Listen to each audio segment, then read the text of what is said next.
Kumusta po kayo? Bago po ang lahat, first things first.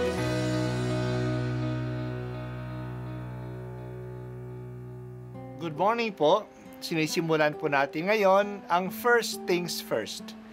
At dito po, tinatalakay natin sa unang bahagi ng umaga natin ay ang first readings na binabasa po sa banal na misa. Ito pong tinatalakay natin kasi madalas po marami na tayong alam tungkol sa gospel readings. Pero konti po ang nagsasalita sa first readings. Pero ang first readings, bahagi din po yan ng Biblia, ng banal na kasulatan. Kaya susubaybayan po natin ang mga first readings, basahin po natin at kuminsan kailangan ng basahin ng 2 o 3 beses bago maintindihan kasi hindi po tayo familiar sa mga istorya at sa mga kaisipan na tinatalakay dito. Ang pagbasa mula sa aklat ng Exodo, mula sa Elim, nagpatuloy sa paglalakbay ang mga Israelita at 15 ng 2 buwan nang sila'y dumating sa ilang ng Sin, sa pagitan ng Elim at Sinai. Ang mga Israelita'y nagreklamo kina Moises at Aaron. Sinabi nila, "Mabuti pa sana'y pinatay na kami ng Panginoon sa Ehipto. Doon, nakakakain kami ng karne at tinapay hanggang gusto namin. Dito naman sa ilang na pinagdalahan ninyo sa amin, mamamatay kami sa gutom." Sinabi ng Panginoon kay Moises, "Pauulanan ko kayo ng tinapay mula sa langit. Araw-araw, palalabasin mo ng bahay ang mga tao para mamulot ng kakanin nila sa maghapon. Sa pamamagitan nito'y susubukin ko kung hanggang saan nila susundin ang aking mga tagubilin. Tuwing 6 na araw, doble sa karaniwan ang kanilang pupulutin at ihahanda." Sinabi ni Moises kay Aaron, "Ang buong bayan ay paharapin mo sa Panginoon sapagkat narinig niya ang kanilang reklamo." Nang sabihin ito ni Aaron, ang buong bayan ay humarap sa Panginoon sa gawin ng disyerto at bigla na lamang nilang nakita sa ulap ang kaningningan ng Panginoon. Sinabi niya kay Moises, "Narinig ko ang reklamo ng mga Israelita. Sabihin mo sa kanila na pagtatakip silim, bibigyan ko sila ng karne. Sa umaga, bibigyan ko sila ng tinapay hanggang gusto nila. Sa gayoy, malalaman nilang ako ang Panginoon, ang kanilang Diyos." Nang magtatakip silim, dumagsa sa kampo ang napakaraming pugo. Kinaumagahan naman ay makapal na makapal ang hamog sa paligid ng kampo. Nang mapawi ang hamog, nakita nilang ang lupa'y nalalatagan ng maliliit at maninipis na mga bagay na animoy pinipig. Hindi nila alam kung ano iyon, kaya nagtanong sila, "Ano kaya ito?" Sinabi ni Moises, "Yan ang tinapay na bigay sa inyo ng Panginoon." Ang salita ng Diyos. Salamat sa Diyos. Hindi lang sapat na nakalaya na ang mga salita mula sa pagkaalipin sa kanila sa Ehipto.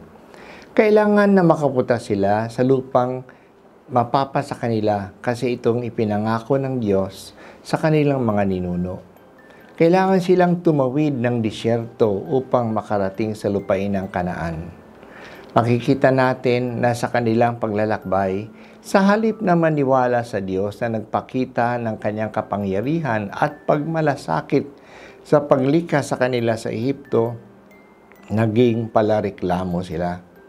Sa kanilang pagreklamo, sinisisi pa nila si Moises at ang Diyos na sila ay inilabas sa Ehipto upang mamatay lamang sa disyerto. Ngayon, ang reklamo nila ay tungkol sa pagkain. Buti pa raw sa Ehipto, kahit naalipin sila, sila ay nakakakain ng karne at tinapay. Dito raw sa ilang, mamamatay sila sa gutom. Kahit na pinagbibintakan pa nila ang Diyos na may balak daw siyang patayin sila sa ilang, pinagbigyan sila ng Diyos. Dumating ang malakas na hangin at pinadalahan sila ng mga pugo Nakakain sila ng karne ng pugo sa loob ng isang buwan. Nagpadala din sa kanila ang ng tinapay na galing sa langit araw-araw. Hindi nila alam kung anong pagkain ito, kaya tinawag nila ito na manna. Nang kahulugan ay, ano ba ito? Yan ang sabi nila pagkakita nila ng pagkain ito. Ano ba ito? Ano ba ito? Manna. Manna. Araw-araw may manna sa labas ng kanilang tolda. Tuwing ika-6 na araw, doble ang manna na kanilang kukunin kasi walang manna sa ika-7 araw. Araw ng pamamahinga. Tapat ang Diyos. Hindi siya nagpapabaya sa kanyang pinalalaya. Huwag sana pumasok sa ating isip na hindi alam ng Diyos ang kanyang ginagawa, na nakakalimutan niya ang pangangailangan natin, o na mas lalong masama pa, na nagpapabaya siya sa atin o may masamang balak siya para sa atin. Hindi ganyan ang Diyos. Siya ang pinakamatalino sa lahat. Siya ang pinakamagaling at buo ang kanyang pagmamahal sa atin. Hindi niya tayo pababayaan. Maaari tayong magdasal para sa ating pangangailangan, pero huwag tayong magreklamo. Kapag nagrereklamo tayo, masama na ang iniisip natin. Huwag natin pag-isipan ng masama ang Diyos. Madalas lang, hindi natin naaabot ang plano ng Diyos. Iba ang kanyang pamamaraan kaysa atin. Pero huwag nating pagdudahan ang kanyang pagmamahal. Kahit na nararanasan natin na masama ang nangyayari sa atin, mahal pa rin tayo ng Diyos at may mabubuting kahinanatnan ang anumang karanasan natin. God makes all things good to those who love Him. Pinupuri ka namin, Panginoon, sa pagbibigay mo sa amin ng aming pagkain araw-araw. Hindi lang pagkain sa aming katawan, kundi pagkain din sa aming kaluluwa.